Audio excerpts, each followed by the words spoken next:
Last week I checked the Marshall 1959 hand wired and I made a few bold statements. So to see if those bold statements were justified, I'm going to check a few things. For one, I said that the amp sounds more like classic rock than the 1987X, which I have owned for a few years now. I also said that it sounds bigger and bolder, but also feels stiffer to play than my 1987X, and that the latter feels nicer to play. So I just want to know, how fair were those statements and are they actually that different? The EQ settings on both amps are exactly the same, but because the 50 watt breaks up a little sooner, I'm running the volume controls on the 100 watt a little bit higher.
I think this is a really tough one. They are different and I think both sound better than the other depending on what I'm playing. The smaller 50 watt indeed feels a bit softer and is a bit more gnarly, and the bigger 100 watt is a bit punchier, tighter and clearer, but I cannot really say one sounds nor feels better than the other. Also, the mid-range sits a bit different, although they both really do sound like a Marshall Plexi. So far, I cannot pick a winner here, at least not at this moment. But I want to check the extremes. How well do both clean up and how far can you push them? First, I will play on the neck pickup at half volume with a bit of slapback delay. Then I will take it to the extreme and go to the bridge pickup with a fuzz, a delay and a heavy-handed boost.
felt nice to play the clean part on the 1959 because the amp is more percussive. I think the recorded sound is better on the 1987X.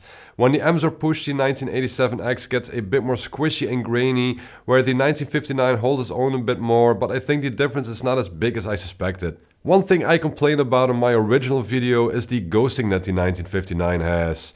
And I finally got some information that this is simply a part of the circuit and that it's normal with the amp.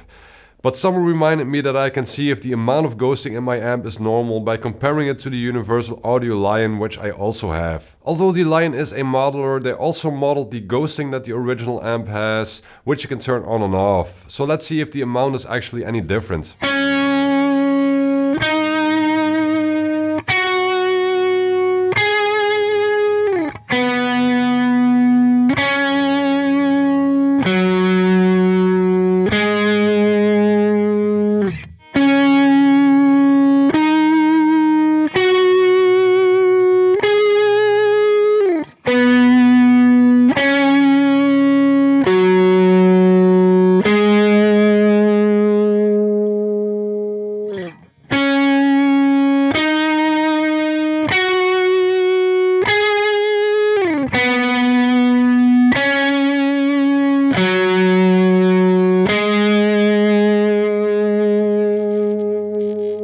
To my ears, the degree of ghosting is similar between the Lion and the real 1959, so I guess it's just part of the amp and something I would have to deal with. But you can also hear that the 1987X has no real noticeable ghosting at all. But I still don't know what to do. They both sound great, I just have to decide whether I really need both. I think they're different enough to own both, especially if you're like me and the Marshall Plexi sound is really your sound.